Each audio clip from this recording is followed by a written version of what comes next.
仕事を辞めて毎日がぼんやりと過ぎていく。気づけば朝も夜も区別がつかなくなっていた。ある日、なんとなく入った神社で一匹の猫と目が合った。その猫は何もしない。ただ暖かい場所で丸くなっているだけだった。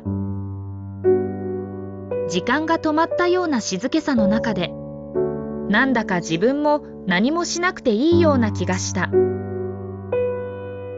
ああ、そうか。生きるって必ずしも動くことじゃないんだ。